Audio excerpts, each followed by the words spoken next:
2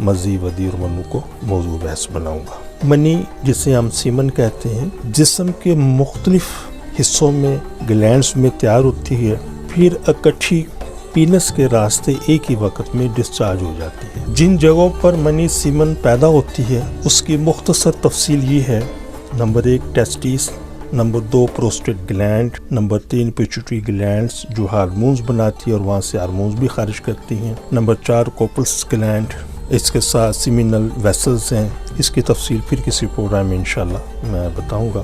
اس کے ساتھ ایک اور نظام کو سمجھ لیں، میں یہ ساری گفتگو اس لیے کر رہا ہوں، چھوٹی چھوٹی باتیں کر رہا ہوں تاکہ وہ لوگ جن کے سپرم کم ہیں، جن کے سپرم مردہ ہے، جن کے سپرم جسمانی ساخت ٹھیک نہیں ہے یا جن کے سپرم بہت سلو موومنٹ کر رہے ہیں، تو تھوڑی سی ان چیزوں کی اہمیت کو ذرا سامنے رکھیے گا، بہت ساری چیزیں انشاءاللہ آپ کو سمجھ آ جائیں گی۔ تو یہاں پر ایک بہت بریک نقطہ سمجھانا چاہتا ہوں، تو انشاءاللہ بہت ساری چیزیں آپ کو سمجھ آئیں گی کہ ایک مرد جب انٹرکورس کرتا ہے تو جس جگہ پر وہ سپرم پاس کرتا ہے وجائنا کے اندر، تو وہاں سے ایکس تک کا جو سفر ہوتا ہے وہ تقریباً، اگر ہم سپرم کی جسمانی ساخت کو اگر ہم سامنے رکھتے ہیں تو یہاں سے وہاں تک تقریباً 25 کلومیٹر کا سفر بنتا ہے۔ اگر ہم ایک خشخاش کے دانے کو 1000 پر تقسیم کریں تو ایک سپرم کا سائز نکل آتا ہے۔ تو یہ وجائنا سے اور ایکس تک کا جو سفر ہوتا ہے یہ 25 کلومیٹر سفر ہوتا ہے۔ تو اتنی چیز کو اس انداز میں سمجھیں کہ ایک انسان ہے جس نے مسلسل 25 کلومیٹر تیز بھاگنا ہے، پیدل نہیں چلنا، تو مسلسل اس نے 25 کلومیٹر بھاگنا ہے، تو اندازہ کریں کہ کتنی طاقت، کتنا سٹیمنا اس کو چاہیے ہوتا ہے۔ یہی کام سپرم کے حوالے سے ہے کہ اس میں 25 کلومیٹر تیز بھاگنا ہوتا ہے اور بہت کم سپرم ایکس کے پاس پہنچنے میں، مطلب ایکس کے پاس پہنچتے بہت کم سپرم رہ جاتے ہیں۔ پھر قدرت نے ایکس کے اندر بھی ایک نظام رکھا ہے، اور وہ یہ ہے کہ دنیا کے اندر جو سکین کا جو نظام ہے یہ سائنسدانوں نے ایکس کے نظام سے ہی اپنا لیا ہے، اس سے ہی یہ ماخذ ہے۔ اس کا مطلب یہ ہے کہ جس وقت سپرم ایکس کے گرد چکر لگا رہا ہوتا ہے تو ایکس کے اندر جو نظام موجود ہے وہ ایک ایک سپرم کو سکین کر رہا ہوتا ہے، اس کی پوری فزیک کو، اس کے اندر پورے نظام کو سکین کر رہا ہوتا ہے، اور ایک ایک سپرم کو وہ ایک نام دے رہا ہوتا ہے۔ اب جس وقت جتنے بھی 5 سپرم ہے، 10 سپرم ہے، 15 سپرم، 20 سپرم ہے جو ایکس تک پہنچنے میں کامیاب ہو جاتے ہیں، تو ایکس اس کو مانیٹر کر رہا ہوتا ہے، اس کو سکین کر رہا ہوتا ہے، تو ایک ایک سپرم کو وہ ایک نمبر دیتا ہے۔ جو سب سے صحت مند سپرم ہوتا ہے تو اس کو وہ ایک سگنل بتاتا ہے کہ تم نے انجیکٹ کرنا ہے، میرے اندر داخل ہوتا ہے۔ تو یہ ایک نظام ہے۔ یہ مختصر میں نے اس پر تھوڑی سی وضاحت کر دی ہے، صرف اس چیز کو سمجھانے کے لیے کہ سپرم کو صحت کے حوالے سے، طاقت کے حوالے سے، فزیک کے حوالے سے کتنا مضبوط ہونا چاہیے۔ تو انشاءاللہ جتنا اچھا وہ ہوگا طاقت کے حوالے سے، مومنٹ کے حوالے سے، پریگنینسی کے اتنے ہی زیادہ چانسز ہیں۔ تو یہ میں نے مختصر عرض کر دی، انشاءاللہ پھر کسی موقع پر اس پورے نظام کو انشاءاللہ موضوع بحث بناؤں گا، جس پر پوری تفصیل عرض کروں گا۔ پروگرام کچھ میرا لینتھی ہو گیا، اس کے لیے معذرت خواہ ہوں۔ سپرم پیدا کرنے والے وہ تمام اجزاء جو اس سے پہلے میں ذکر کر چکا ہوں، بشمول اس میں پورا ہارمونز کا نظام ہے، اس کے کسی ایک نظام یا کسی 2 نظام کے اندر خرابی سے سپرم کے اندر کوئی نہ کوئی پرابلم سامنے آ جاتی ہے۔ اگر ان نظام میں جس میں سپرم پیدا ہوتے ہیں اور وہ تمام نظام جو سپرم پیدا کرنے میں حصہ لیتے ہیں، ان میں کسی ایک نظام میں اگر خرابی شدت کے ساتھ آ جائے تو پھر سپرم بننے کا عمل رک جاتا ہے یا پھر سپرم بنتے ہی نہیں۔ اس مرض کو ہم میڈیکل میں ایزوسپرمیا کہتے ہیں۔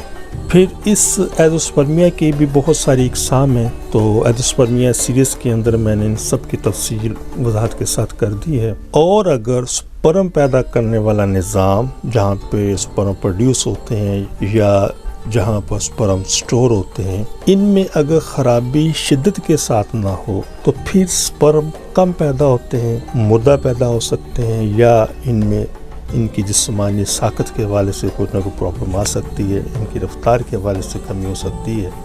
جیسا کہ پروگرام کے شروع میں نے مرض کا نام بتا دیا ہے، آخر میں صرف 2 باتیں نوٹ فرما لیں۔ اگر آپ میں خدا نخواستہ سپرم کم ہے یا سپرم کم مردہ بھی ہیں، اس کے ساتھ اگر سپرم کی جسمانی ساخت کے حوالے سے بھی کوئی پرابلم ہے تو کوئی بھی علاج شروع کرنے سے پہلے اپنے ٹیسٹیز کا ایک الٹرا ساؤنڈ ضرور کروائیں. یہ انتہائی نالائکی والی بات ہے کہ اگر آپ کے سپرم کم ہیں، مردہ ہیں، اس کی مارفولوجی کے حوالے سے کوئی کمی ہے تو ڈائریکٹ سیمن کی رپورٹ دیکھ کر اگر آپ علاج کرتے ہیں یا کرواتے ہیں تو یہ کوئی عقل مندی کا ثبوت نہیں، یہ ایک لا علمی والی بات ہے. اس کی وجہ یہ ہے کہ سیمن رپورٹ نے یہ بتایا ہے کہ سپرم کم ہے یا مردہ ہیں یا ادر جو بھی اس کے علاوہ اس کے اندر پوزیشن ہے، تو یہ تو اس نے وضاحت کر دی. لیکن سیمن رپورٹ یہ کبھی نہیں بتائے گی کہ یہ مردہ کیوں ہے، کم کیوں ہے، اس کی مارفولوجی کم کیوں ہے، اس کی رفتار کم کیوں ہے. تو ان سب چیزوں کو تشخیص کرنے کے لیے، ڈائگنوز کرنے کے لیے صرف ایک سنگل ٹیسٹ جس کو ہم ٹیسٹیز کا الٹرا ساؤنڈ بھی کہتے ہیں،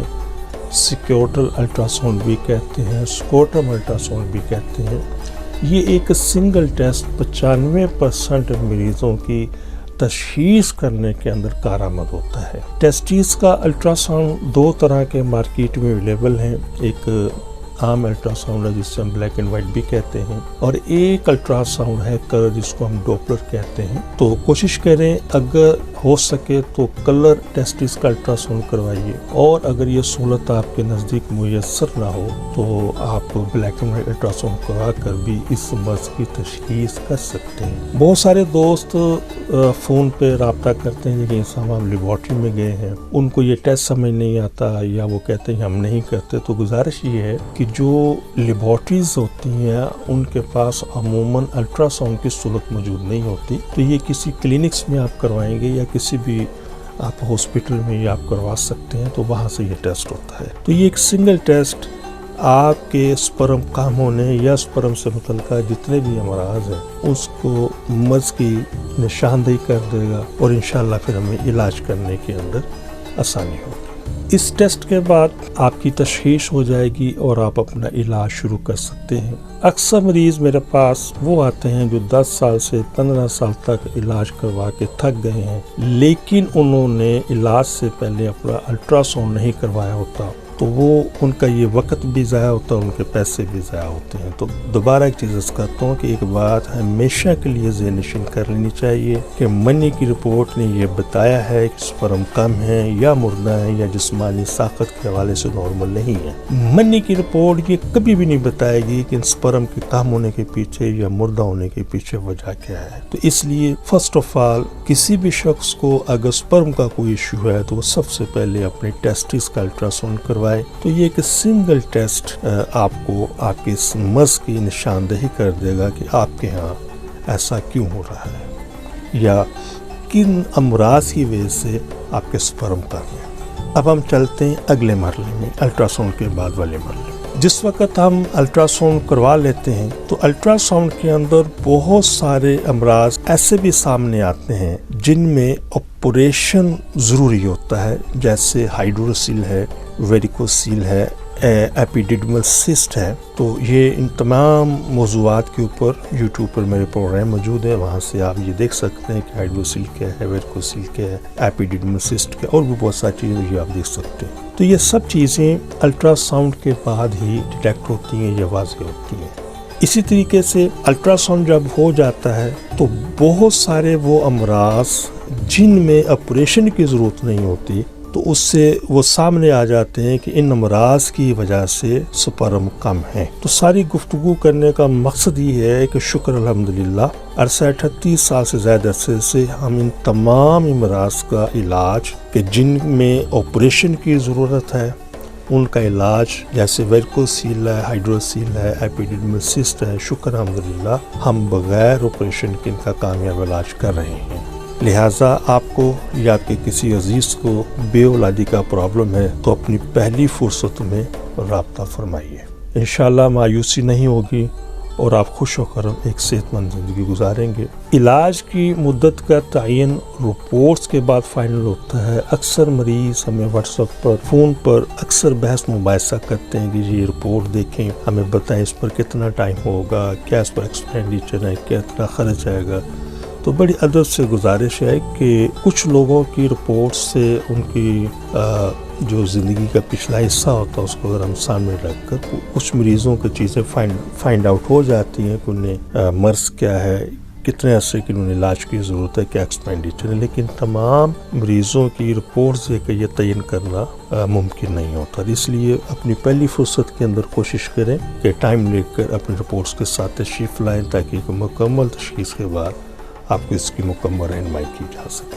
اندرون ملک اور بیرون ملک میں مقیم تمام خواتین حضرات سے گزارش ہے کہ میرا واٹس ایپ نمبر سکرین پر آ رہے ہیں، آپ اپنی تمام رپورٹ واٹس ایپ کر کے مجھ سے فری مشورہ حاصل کر سکتے ہیں، اور جو خواتین حضرات خود تشریف لا سکتے ہیں تو وہ میرے واٹس ایپ اور فون نمبر پر وقت لے کر تشریف لائیں، مکمل رہنمائی کی جائے گی۔ آپ میرے لاہور ہیڈ آفس میں روزانہ ملاقات کر سکتے ہیں۔ اس کے علاوہ آپ راولپنڈی، ملتان، سیالکوٹ، فیصل آباد، سرگودا، حیدرآباد اور کراچی میں بھی وقت لے کر ملاقات کر سکتے ہیں۔ ان میں سے ہم نے کچھ شہروں کے اندر اپنے وزٹ سٹارٹ کر دیے ہیں، اور باقی ماندہ جو سٹی انشاءاللہ ان میں بھی ان قریب ہم بہت جلد انشاءاللہ اپنے وزٹ سٹارٹ کر دیں گے، اور اس کی انشاءاللہ ہم پوری تشہیر بھی کر دیں گے۔ تو مزید کسی بھی رہنمائی کے لیے آپ مجھ سے ڈائریکٹ میرے فون نمبر اور واٹس ایپ پر رابطہ کر سکتے ہیں۔ میں نے اس مختصر ٹائم کے اندر کوشش کی ہے کہ آپ کو 3 چیزیں میں سمجھا سکوں۔ پہلی بات، سپرم کیا ہے، کہاں پر پیدا ہوتا ہے اور اس کی کس حد تک اہمیت ہے، اور اس کے اندر کوئی بھی اگر کمی آ جائے کسی بھی حوالے سے ہمیں تشخیص کرنے کے لیے کون سا راستہ اپنانا چاہیے۔ جس وقت ہم یہ پروسیس کر لیں گے تو ہمیں اس پہ علاج میں آسانی ہو جائے گی۔ تو ایک دفعہ پھر مزید اگر کوئی بھی آپ مجھ سے رہنمائی حاصل کرنا چاہیں تو میرے واٹس ایپ اور فون نمبر سے آپ رابطہ کر سکتے ہیں۔ بہت ساری دعاؤں کے ساتھ اللہ حافظ، السلام علیکم۔ محترم ناظرین، ہماری دعا ہے کہ ہر آنگن اولاد کی خوشیوں سے مہکتا رہے، لیکن اگر خدا نخواستہ کوئی بھی کپل ابھی تک اولاد جیسی نعمت سے محروم ہے تو ہماری طبی تحقیق سے ضرور فائدہ اٹھائیے، اور وہ خواتین و حضرات جنہیں ڈاکٹر حضرات نے IVF، IUI، ICSI یا دیگر کسی بھی حوالے سے ٹیسٹ ٹیوب کا مشورہ دیا ہے، تو ہماری ان سے بڑی مؤدبانہ گزارش ہے کہ ان تمام چیزوں سے، ان تمام سلسلوں سے پہلے ایک مرتبہ ہم سے ضرور کنسلٹ کریں۔ انشاءاللہ ان چیزوں کی ضرورت باقی نہیں رہے گی۔ اب میں آپ سے اجازت چاہوں گا اپنے اس پروگرام سے، تو دوبارہ ایک پھر عرض کرتا چلوں کہ اگر کسی بھی حوالے سے اگر کوئی چیز آپ پوچھنا چاہیں تو آپ مجھ سے فون پر رابطہ کر سکتے ہیں، یا وقت لے کر میرے کلینک پر تشریف لا سکتے ہیں۔ اپنی دعا میں یاد رکھیے گا۔ بہت شکریہ۔ السلام علیکم ورحمۃ اللہ وبرکاتہ۔ پاکستان زندہ باد۔ آپ سے گزارش ہے کہ ہمارے اس پروگرام کو سبسکرائب کریں، لائک کریں، شیئر کریں، تاکہ ہماری آنے والی تمام ویڈیوز آپ تک آسانی سے پہنچ سکیں۔